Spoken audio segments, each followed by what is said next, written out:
Hiya. So this video is about NHS interviews and how to prep for them. Now the disclaimer being every specialty will have different clinical questions. So although I can't cover all of the clinical questions, I'm gonna explain to you how the interviews work, what they're looking for, and how to best prep for it, including some tips. So each interview is sort of divided into three sections. The first one is a very generalized section where they want to get to know you. They want to know what kind of person you are, what you've done, your academic, your work, and your extracurricular background. The second part is called as the clinical scenario sections, where they'll give you clinical cases depending on whichever specialty you're going in. So this is the part that varies. The third bit is the ethical scenarios, where you'd be given a couple of ethical, you know how you had PLAB 2 ethical stations? Similar to that, you'd be given an ethical scenario and asked how would you handle this situation. And in the end, usually there's time and they'll ask you if they have time, they'll ask if you have any questions or anything else you want to know. And that's how most interviews go. Now, the thing with interviews is that they're getting smaller and smaller because there are more and more people applying, and consultants usually have limited time. So the interviews are getting shorter. So not every interview might have the ethical scenario section, but you have to prepare for it nonetheless. Now, in the first section, the non-clinical section, you have very commonly asked questions for NHS interviews. These include: tell us about yourself, walk us through your CV, when can you join us, and why should we hire you? So the idea behind these questions is to basically for them to get to know you. And the first part includes: can you walk us through your CV? So there are a couple of techniques that you can use to walk them through your CV, where you take them through different sections of your CV. But the thing is, you don't want this to get too long. You only have the first 2 minutes where they're paying attention to you, because you have to think of it from their perspective. They've been interviewing people all day, and everyone's graduated from med school, done their F1, done their house job, internship, whatever. Then they have some work experience, blah, blah, blah, blah. So be quick, hit your bullet points, and try not to waffle. Try to keep it under 2 minutes, where you walk them through all the sections. The first one, like how you would fill your job application. The first one being your education and work experience. Then the next one being your audits, research, or teaching, and so and so. You want to highlight the plus points, but you don't want to go into much detail. So for example, if you said, I've graduated from so-and-so college, I did an internship for 1 year in a tertiary care center, understand that tertiary care is an important word, rather than saying the whole name of the place, because you're sort of giving them an idea of what kind of a workplace it was. And then I did research in so-and-so topic, or we did a national research. So the national becomes an important word. It has more value. So understand these points that need to be spoken about, because these are the ones that sell yourself. Everyone has done some sort of research, some sort of audit, but it's the way you sell yourself that's important. Now, there are a couple of resources that you can use for the non-clinical section. There are Dr. Raja Adnan's playlists on Walk Us Through Your CV. There are a couple of official NHS resources for interviews as well. I'm going to put them in the doobly-doo. So you can go through them, and they essentially give you tips. The NHS gives you tips on how to give interviews to get into the NHS. So they're very nice like that. And you can go through it, read them, watch the videos. The second part, clinical questions. Now, clinical questions are different, as I mentioned before, but the way to prepare for these is by connecting with other people who've given interviews in your specialty. Now, because we're new and if you've not done an attachment, this is going to be hard, but there are some ways to find people.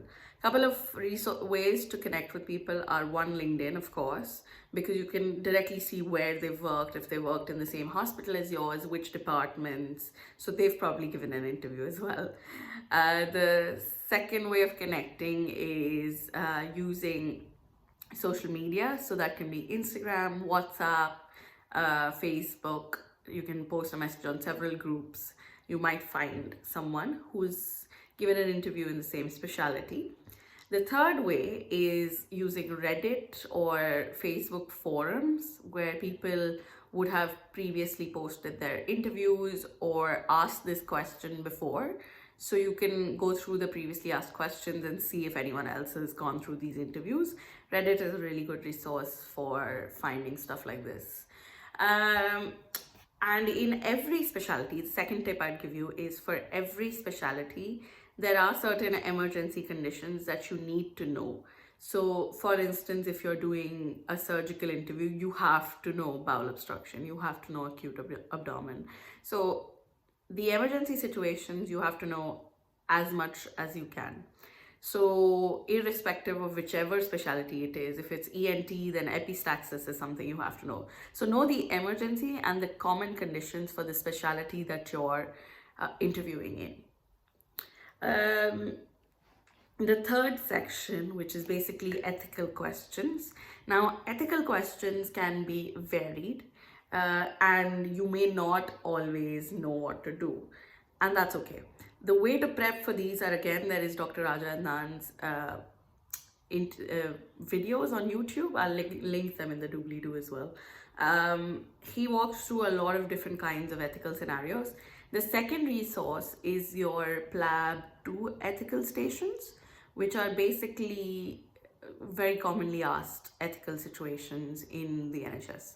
So revise through them if you think you're really weak, if you've given a previous interview and you were told that your clinics are fine, your background is fine, but your ethical scenario is where you're not doing too great. If you've been given that feedback, focus more on this section.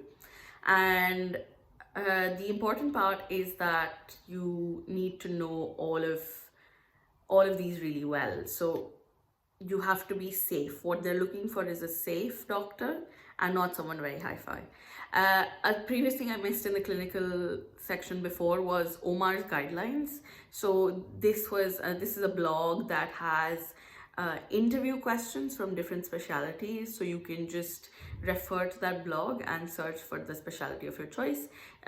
He basically spoke to different people who had given interviews in different specialties, but take this with a grain of salt because these are quite old, so the interviews are quite long and they are not usually like that. Most interviews nowadays, from everyone I've heard, last for around 10 to 30 minutes at max. So on average, it's around 15 minutes. Okay, and in the last section, they might also ask you about audits and clinical governance. So when I was preparing for my interview, I used a lot of official resources and learned the definitions because they might ask and you don't want to look like an idiot. So learn the definitions. I will put some resources in the doobly-doo as well for reading about audits and clinical governance. If you haven't done these before, some general tips for interviews, very important. One, practice with someone else who has either given an interview or is already working, because they can point out the things that you're doing wrong. A lot of the times we sound, in our head, we think we're saying the right things, but we sound very underconfident, we sound very unsure, we're waffling about random things, and you don't want that because, as I mentioned before, you have very limited time to make a good impression. Second, make a bullet point for most of your answers. You already know what are the common questions, like can you tell us about yourself, walk us through your CV. So keep bullet points ready and practice hitting those points, because when you're in an interview, you're going to be nervous. And when you're nervous, you tend to forget things. So have those ready, practice with them so that you can actually prepare yourself better. Third, practice selling yourself. The whole point of an interview is you have to make yourself stand out from all the other applicants. So a way to do that is by practicing selling yourself. So talk about what are the good things that you've done. It can be years of clinical experience, or if you don't have that, you can talk about any of your research or audit or teaching or extracurricular experience. And they want to know your personality. So if you're interested in sports, mention that as well. Like, they want to get to know you as a person. So don't be a robot. Don't just memorize answers and blurt it out in the interview. That doesn't really help. Fourth, read up on the trust. This, I think, is the most important tip I can give you. Read about the trust. If you've done a clinical attachment, please pay attention to what's happening around you. Because I remember even in my interview, I had mentioned that I know that my trust gets a lot of research funding, because in handovers, they would come and announce that these are the projects going on. Does anyone want to join? If anyone sees patients, can they please let the research team know? So things like that. Pay attention. Please keep your eyes and ears open during your attachment. Or the internet, the website for most trusts are really, really good, and they will give you a lot of information about the trust, and you can ask people who are already working in the trust. So make sure that you do all of this. And the good thing about it is that when you actually mention the things going on in that trust, it shows that you've done your due diligence. If you go through the job description and the personal specifications, you can also see that they highlight some of the job roles that you would be doing. So basically read through all of this, because it helps gives you material to talk about in the interview. 5, again, as I mentioned before, if you've done a clinical attachment, another thing you can do is keep track of the cases that you've seen. You can mention that, oh, I know how the IT system works. I know what kind of cases we get in the department. I've shadowed a lot of SHOs, so I know where things are, how to make certain referrals. So again, use all of your experiences to your advantage. Now, when I say clinical attachment, it doesn't have to be in the same trust or in the same department, but if you've done an attachment, use it to your advantage. Talk about the things you learned there and how you would carry it on into your new job, whichever it is that you're applying for. 6th, confidence. In an interview, your confidence is key. If you're unsure, a lot of people ask me this, if you're unsure about an answer, it's okay. You're allowed to be honest. You're interviewing for a junior doctor post and not a consultant role. They don't expect you to know everything about everything, but they expect you to be safe and escalate when you can.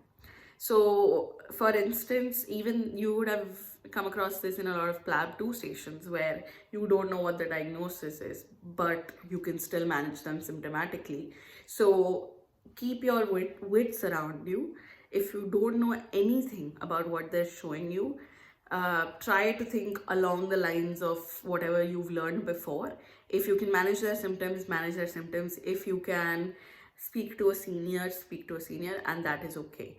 You're not expected to know everything, but don't lie and don't make up your answers, please, because they'll catch you out on it. The consultant's interviewing you, so you can't really pull a fast one over them.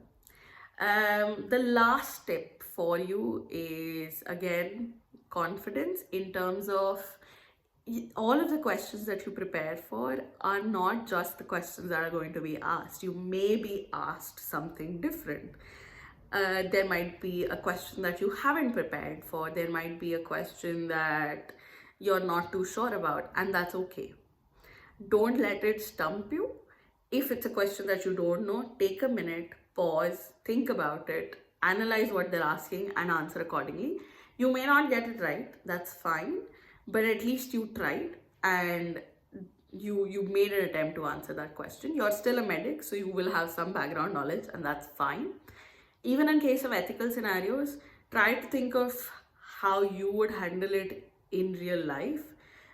For instance, if it is a ward where you've been given a lot of work, you're not able to handle, you would probably try to arrange your tasks as per how emergent they are, prioritize the important ones and then ask for help. You can ask for help from the team around you or your clinical team. So you can ask for help from other SHOs or your registrars and so and so. So the ethical scenarios are very relevant to real life. So try to think of what you would actually do and go with confidence, as I mentioned before. All of the resources that I've mentioned in this video would be in the doobly-doo, so take a look. If you need any help, please feel free to contact me on Instagram. I will be available to answer your questions. All the best, and you're going to ace your interview.